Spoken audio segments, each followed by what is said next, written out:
ನಮಸ್ಕಾರ ವೀಕ್ಷಕರೇ, ಶ್ರೀಗರಿ ವಾರ್ತೆಗರಿಗೆ ಸ್ವಾಗತ. ನಾನು ನಿಮ್ಮ ಗ್ರಹೇಶ್ವರ ಗಾರುಡಿಗೇಂದ್ರ.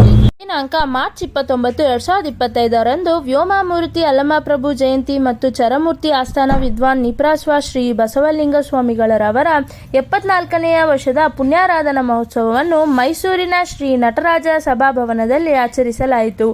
ಈ ಸಂದರ್ಭದಲ್ಲಿ ಶ್ರೀ ಹೊಸಮಠ ಅಧ್ಯಕ್ಷರಾದ ನಿಪ್ರಾಸ್ವ ಶ್ರೀ ಚಿದಾನಂದ ಮಹಾಸ್ವಾಮಿಗಳು, ಕೃಷ್ಣರಾಜ ವಿಧಾನಸಭಾ ಕ್ಷೇತ್ರದ ಶಾಸಕರಾದ ಶ್ರೀ ಟಿ.ಎಸ್. ಶ್ರೀವತ್ಸ, ಮಠಾಧ್ಯಕ್ಷರಾದ ನಿಪ್ರಾಸ್ವ ಶ್ರೀ ಗೌರಿಶಂಕರ ಮಹಾಸ್ವಾಮಿಗಳು, ವಿಶ್ರಾಂತ ಮುಖ್ಯ ಅಭಿಯಂತರರು ಮತ್ತು ಸಂಸ್ಕೃತಿ ಚಿಂತಕರಾದ ಶ್ರೀ ಶಂಕರ್ ದೇವನೂರು ಹಾಗೂ ಮತ್ತಿತರರು ಉಪಸ್ಥಿತರಿದ್ದರು.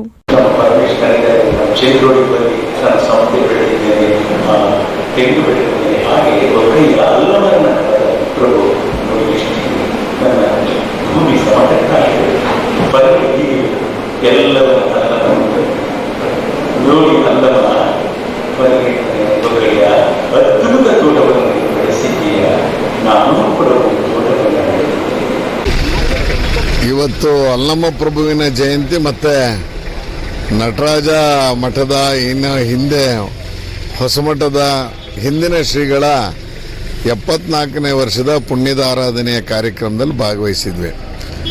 ಅಲ್ಲಮ ಪ್ರಭು ಇಡೀ ಜಗತ್ತಿಗೆ ಹೇಗೆ ಪ್ರಜಾಪ್ರಭುತ್ವ ಇರಬೇಕು, ಭಾರತದಲ್ಲಂತೂ ಅನುಭವ ಮಂಟಪ ಅಂದರೆ ಅದು ಪಾರ್ಲಿಮೆಂಟಿನ, ಅದನ್ನು ನೋಡಿ ಪಾರ್ಲಿಮೆಂಟ್ ಆಗಿದ್ದು ಅನ್ನೋಷ್ಟರ ಮಟ್ಟಿಗೆ ಇರುವಂಥ ವಿಷಯ ನಮ್ಮೆಲ್ಲರಿಗೂ ಗೊತ್ತಿದೆ. ಅಲ್ಲಮ ಪ್ರಭುವಿನ ನಮ್ಮದೇ ಕರ್ನಾಟಕದ ಶಿವಮೊಗ್ಗ ಜಿಲ್ಲೆಯಲ್ಲಿ ಒಂದು ಪುಟ್ಟ ಗ್ರಾಮದಲ್ಲಿ ಹುಟ್ಟಿದ್ರು ಅನ್ನುವಂಥದ್ರ ಜೊತೆಗೆ ಅವರು ಸುಮಾರು 1310 ವಚನಗಳ ಸಂಗ್ರಹ ಇವತ್ತಿನವರೆಗೂ ಕರ್ನಾಟಕದಲ್ಲಿ ಲಭ್ಯ ಇದೆ ಅನ್ನುವಂಥ ಮಾಹಿತಿಯೂ ಇದೆ. ಈ ರೀತಿಯಲ್ಲಿ ಇವತ್ತು ಕರ್ನಾಟಕದ ವಚನ ಸಾಹಿತ್ಯ ತೆಗೆದುಕೊಂಡ್ರೆ, ವಚನ ಸಾಹಿತ್ಯದಲ್ಲಿ ಯಾವುದ ಸಮಾಜ ಹೇಗಿರಬೇಕು, ಎಲ್ಲರೊಟ್ಟಿಗೆ ಹೇಗಿರಬೇಕು ಅನ್ನುವಂಥ ಸಂದೇಶವನ್ನು ಭಾಳ ತಿಳಿಗನ್ನಡದಲ್ಲೇ ಅರ್ಥ ಆಗುವಂಥ ರೀತಿಯಲ್ಲಿ ವಚನ ಸಾಹಿತ್ಯ ಇರೋದು ನಮ್ಮೆಲ್ಲರಿಗೂ ಗೊತ್ತಿದೆ. ಅದೇ ರೀತಿ ಅಲ್ಲಮ ಪ್ರಭುವಿನ ಅನುಭವ ಮಂಟಪದ ರೀತಿಯಲ್ಲೇ ಇವತ್ತು ಪಾರ್ಲಿಮೆಂಟ್ ಇರುವಂಥದ್ದು. ಕರ್ನಾಟಕದ ವಿಧಾನಸೌಧದಲ್ಲಿ ಅವರದೇ ತೈಲವರ್ಣವನ್ನು, ಅನುಭವ ಮಂಟಪದ ತೈಲವರ್ಣವನ್ನು ಮೊನ್ನೆ ತಾನೇ ಅನಾವರಣ ಮಾಡಿದ್ದು ಎಲ್ಲವೂ ಇವತ್ತಿನ ಈ ಸಂದರ್ಭದಲ್ಲಿ ಜ್ಞಾಪಕ ಬರ್ತಾ ಇದೆ. ಬಹಳ ಖುಷಿಯಿಂದ ಹೆಮ್ಮೆಯಿಂದ ಇವತ್ತಿನ ಈ ಕಾರ್ಯಕ್ರಮದಲ್ಲಿ ಭಾಗವಹಿಸಿದ್ದೀನಿ.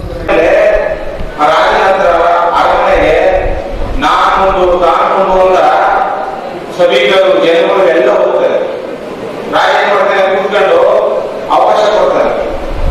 ಒಬ್ಬ ರಜಾ ಕಥೆಗಳಿಗೆ ಅಂತ ಹೇಳಪ್ಪ ಅಂತ ಒಬ್ಬ 10 ನಿಮಿಷ ಮಾಡ್ತಾರೆ, 10 ನಿಮಿಷಕ್ಕೆ ಮುಂದುವರ್ಸಕ್ಕಾಗಲ್ಲ ನಿಲ್ಲಿಸ್ಬಿಡ್ತಾರೆ.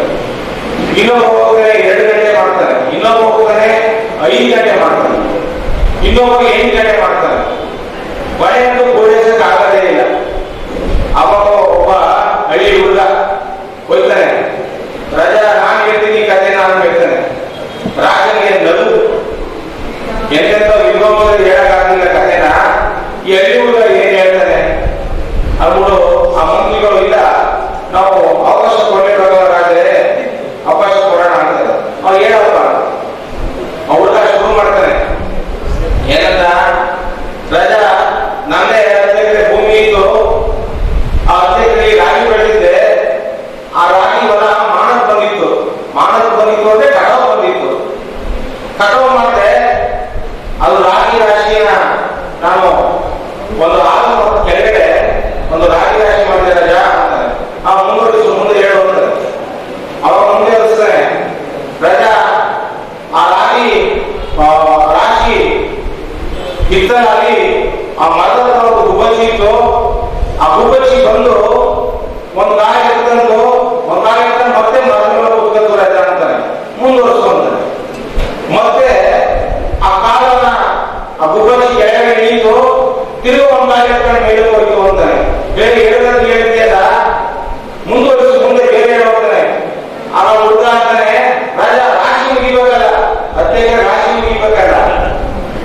ಆ ಕಥೆ ಏನಾಗುತ್ತೆ, ಆ ರಾಶಿ ಮುಗಿಯಂಗಿಲ್ಲ. ಆ ರಾಜ ಕುಂದ್ಕೊಂಡು ಕೆಳಗಿಲ್ಲ. ಅವ ಏನ್ ಮಾಡ್ತಾರೆ, ರಾಜ ಮದುವೆಗೆ ಕೂತು ಚಿನ್ನದ ಮೊದಲು ಕಳಿಸ್ತಾರ. ಅಂದ್ರೆ ಇದು ಅರ್ಥ ಏನು? ಅಲ್ಲಮ ಪ್ರಭು ನಿರಾಕಾರ ಮೂರ್ತಿ. ಅವ್ರ ಬಗ್ಗೆ ನಮ್ಮ ದೇವರು ಸಿಂಗ್ ಅವರು ಬಹಳ ವಿಸ್ತಾರವಾಗಿ ಹೇಳಿದ್ರು. ಹೆಂಗಲ್ಲ ಅವ್ರ ಬಗ್ಗೆ ಹೇಳಿದ್ರೆ ಮುಗಿಯೇ ಇಲ್ಲ. ಆ ರಾಶಿ ರಾಶಿ ರಾಶಿ ಇದ್ದಾಗ ಅವರು ಯಾರು ಬಸವಾದಿ ಪ್ರಬಂಧದ ಶರಣರು ಯಾರೇ ತಗಲಿ ಒಂದು ರಾಶಿ ಇದ್ದಂಗೆ ಒಂದು ವರ್ಷ ಹೇಳ್ಬೋದು. ಮತ್ತೆ ಮುಂದಿನ ವಾರ್ತೆಗರಿಯಲ್ಲಿ ಭೇಟಿಯಾಗೋಣ. ಶ್ರೀಗರಿ, ನಿಮ್ಮ ಮನದಾಳದ ಗರಿ. ನಮಸ್ಕಾರ. ಶ್ರೀಗರಿ, ನಿಮ್ಮ ಮನದಾಳದ ಗರಿ. ಶ್ರೀಗರಿ, ನಿಮ್ಮ ಭಾವನೆಗಳ ಗರಿ. ಶ್ರೀಗರಿ, ನಾಡಿನ ಹೆಮ್ಮೆಯ ಗರಿ. ಮನೆ ಮನಗಳ ಗರಿದು ಶ್ರೀಗರಿ, ತನು ಮನ ಧನಗಳ ಗರಿದು ಶ್ರೀಗರಿ, ವಿಶ್ವದ ದೇಶದ ನಾಡಿನ ಗರಿದು ಶ್ರೀಗರಿ. ಶ್ರೀಗರಿ ಶ್ರೀಗರಿ ಶ್ರೀಗರಿ ಶ್ರೀಗರಿ ಶ್ರೀಗರಿ, ನಿಮ್ಮ ಮನದಾಳದ ಗರಿ.